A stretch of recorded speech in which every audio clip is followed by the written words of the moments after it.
हमारे देश भारत माता की कोख में पलने वाले मनुष्य जाति, नर और नारी, स्त्री और पुरुष, बेटी और बेटे, ये देश हमारा है और ये देश दुनिया में प्राचीन सभ्यता संस्कृति के लिए विख्यात है। सबसे पहले यहाँ सभ्यता आई, ज्ञान विज्ञान विचारों का प्रादुर्भाव हुआ। धीरे धीरे यहाँ के रहने वाले लोग कमज़ोर होते गए और विदेशी ताकतें यहाँ आके लूटना पाटना शुरू किया, मारना काटना शुरू किया, बलात्कार किया। जो सोने की चिड़िया थी उसको जिंदा जला के खा गए दुष्ट लोग। तरह तरह के देशद्रोही आए, कुछ तो लूट पाट के चले गए, कुछ 200 वर्षों तक लूटते रहे अंग्रेज। लेकिन उसके पहले वाले जो थे मुगल डायनेस्टी, वो भी बहुत वर्षों तक राज किया, बहुत वर्षों तक राज किया प्यारे दोस्तों। और यहाँ के लोगों को धर्म परिवर्तन कर दिया। धर्म परिवर्तन करके उनके विचारों में जो प्राचीन सभ्यता संस्कृति की रत्न थे उसको मिटा दिया और उन लोगों को कुछ अलग ही सिखा दिया, जो कि बिल्कुल दूसरे ध्रुव की तरह थी। और आज देखिए हमारे हिंदुस्तान की क्या स्थिति है।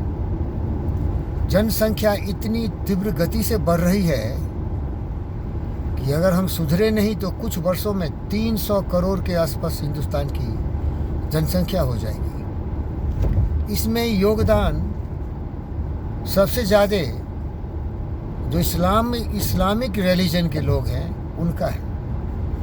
हिंदू भी कुछ कम नहीं। लल्लू यादव जो हिंदू है उसका भी 1 दर्जन के आसपास बच्चे हैं, 10 हैं बेटियां।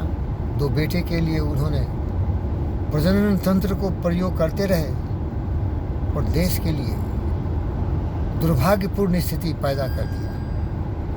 प्यारे दोस्तों, आपको दिमाग लगाना पड़ेगा। जिस तरह विभिन्न योजनाओं के लिए आप प्लानिंग करते हैं, इसी तरह से जनसंख्या का भी प्लानिंग आवश्यक है। अगर हमारी जनसंख्या इस तरह बढ़ती रही तो रोज़गार की समस्या, सारे समस्याएं जो आज हैं वो भी गंभीर हो जाएंगे। तो हम सभी लोग सुधर जाएं, जनसंख्या पर नियंत्रण करें।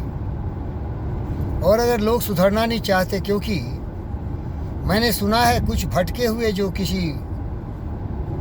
मज़हब के लोग हैं बोलते हैं कि अगर मुसलमानों की संख्या हिंदुओं से ज़्यादा नहीं हुई तो ओवैसी साहब प्रधानमंत्री कैसे बनेंगे। इन गद्दारों को देखिए, प्रधानमंत्री बनने की इनकी इच्छा है, लेकिन हमारे जो मुस्लिम भाई बहन हैं उनको भड़का के बच्चे पैदा करने का मशीन बना देंगे, फैक्ट्री बना देंगे।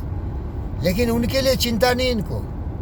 रोटी कपड़ा मकान, बिजली सड़क पानी, रोजगार, शिक्षा, सम्मान मान आदर सम्मान, इनको ये क्यों नहीं सोचते हैं कि कोई भी प्रधानमंत्री हो, कुछ भी हो, लेकिन हमारे जितने भी भाई बहन हैं, किसी भी धर्म के हो, किसी भी मजहब के हो, वो सूबई खान बने, आरिफ मोहम्मद खान बने,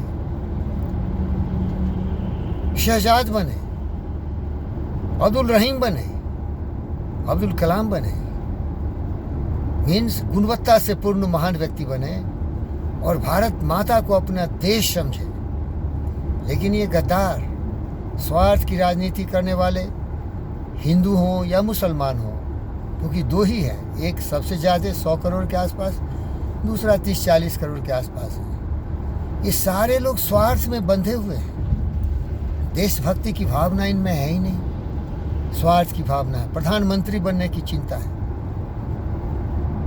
मुख्यमंत्री बनने की चिंता है और देश को लूटने, देश को मिटाने, देश को बेचने की जो लालसा है, लालच है, गुंडागर्दी, आतंकवाद, दूसरे देशों का समर्थन करना, हिंदुस्तान की नमक खाने वाले नमक हराम, क्या बताएं भाई।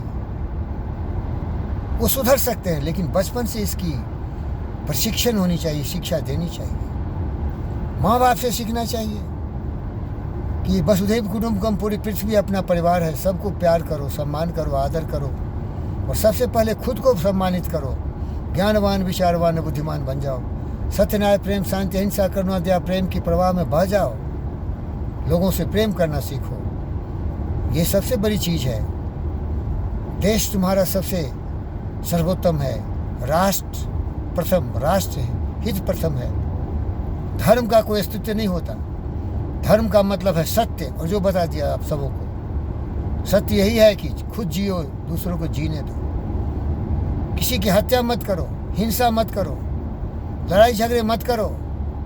अपने आप को संवारो, अपने देश के लिए कुर्बान होने को तैयार रहो, कर्मवीर बनो। धर्म के नाम पर धर्म युद्ध मत करो। धर्म युद्ध कौन करता है? जो झूठा है। अगर सच बोलने वाला है तो सच तो एक ही है। क्या सूरज के लिए हम लड़ेंगे? सूरज के लिए लड़ेंगे। कोई सुरडु बोलेगा, कोई सूर्य बोलेगा, कोई सन बोलेगा, कोई मार्तंड बोलेगा, कोई प्रचंड बोलेगा, कोई अरुण बोलेगा। इसके लिए लड़ेंगे क्या? तो ज्ञान की आवश्यकता है। और अगर ये लोग ज्ञानवान नहीं होते हैं तो सरकार किस लिए है? इस सरकार की जिम्मेदारी है कि ये हाथी जो पागल हो गए हैं, मन मस्त हैं, मदमस्त हैं, इनको गजबे लगा के सही दिशा में चलाए। ये गद्दार क्या क्या बोलते हैं, कितनी गालियां देते हैं। डर नहीं है, बोलता है गद्दार मुझे डर नहीं है। अरे भाई, हिंदुस्तान के नागरिक हम सबको गलत काम से डरना चाहिए, किसी का अपमान करने से डरना चाहिए। ये देश तुम्हारा है।